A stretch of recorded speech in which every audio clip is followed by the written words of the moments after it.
वनवास खत्म होने के बाद राम और भरत के बीच बहुत ही प्रेरणादायक संवाद हुआ, जो कि कुछ इस प्रकार है। यह संवाद श्री राम के वनवास समाप्त होने के बाद उनके और भरत के बीच प्रेम, कर्तव्य और भक्ति से ओतप्रोत वार्तालाप पर आधारित है। श्री राम के अयोध्या लौटने के बाद का भरत राम के चरणों में गिरते हुए कहते हैं, हे आर्यपुत्र, हे राम, मेरे प्रभु, आज मेरे जीवन का सबसे बड़ा सौभाग्य है कि मैं आपके चरणों के दर्शन कर पा रहा हूँ। 14 वर्षों का यह वनवास केवल आपके लिए ही नहीं, अपितु अयोध्या के लिए भी एक कठिन परीक्षा थी।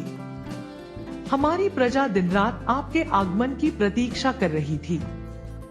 राम भरत को उठाते हुए प्रेम से गले लगाते हैं और कहते हैं कि भरत, तुमने मेरे अनुपस्थिति में धर्म और न्याय से राज्य को संभाला, यह सुनकर मेरा हृदय गर्व से भर उठता है। तुमने मेरी चरण पादुका को राज सिंहासन पर रखकर राज्य की सेवा की, यह तुम्हारी अनन्य भक्ति और प्रेम का प्रमाण है। मुझे यह ज्ञात था कि मेरा भरत धर्म से विचलित नहीं होगा। भरत अपने आंखों में आंसू भरकर कहते हैं, हे प्रभु, मैं केवल एक सेवक हूँ, राज्य का वास्तविक स्वामी आप ही थे। मैं तो आपकी छाया मात्र हूँ। क्या कभी चंद्रमा के बिना उसकी चांदनी पूर्ण हो सकती है? क्या कभी सूर्य के बिना प्रकाश हो सकता है? बिना आपके यह राज्य मुझे शूल के समान प्रतीत होता था। राम भरत का हाथ पकड़कर कहते हैं कि प्यारे भरत, मुझे ज्ञात है कि तुमने मेरे लिए कितना कष्ट सहा, किंतु यह सब विधि का विधान था। वनवास केवल मेरा दायित्व नहीं था, यह एक परीक्षा थी जो मुझे और समस्त अयोध्या को सहन करनी थी। पिता के वचनों की रक्षा के लिए मुझे वन जाना पड़ा, परंतु तुमने जिस प्रकार धैर्य और संयम का परिचय दिया, वह अद्वितीय है। भरत कहते हैं, हे राम, यदि पिता के वचन पालन हेतु आपने वनवास स्वीकार किया, तो क्या मैंने कोई कर्तव्य निभाया? जब मेरी आत्मा प्रतिक्षण आपको पुकारती थी, जब मेरी आंखें आपके दर्शन के लिए व्याकुल थी, जब मेरा मन आपके बिना एक क्षण भी शांत नहीं था, तब क्या मैंने कोई राज्य धर्म निभाया? राम कहते हैं, हे भरत, तुम्हारी निष्ठा और प्रेम अद्वितीय है। तुमने त्याग और तपस्या की मूर्ति बनकर धर्म की मर्यादा को बनाए रखा। तुम्हारा जीवन स्वयं में एक उदाहरण है। तुमने मेरे चरण पादुका को ही राजा माना, यह तुम्हारी उच्चतम भक्ति का प्रमाण है।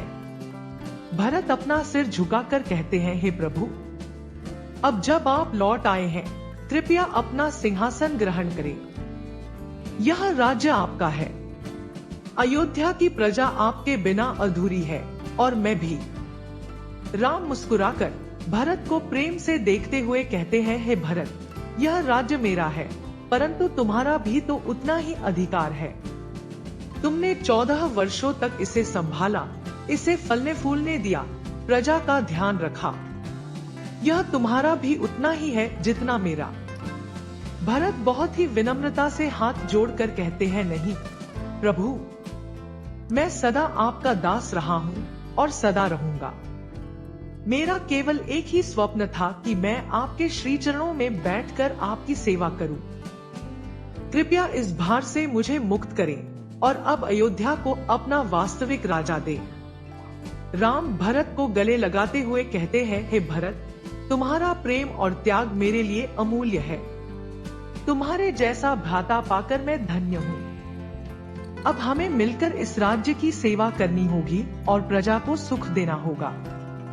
भरत भाव विह्वल हो जाते हैं और कहते हैं, हे प्रभु, आप ही मेरे जीवन का आधार हैं।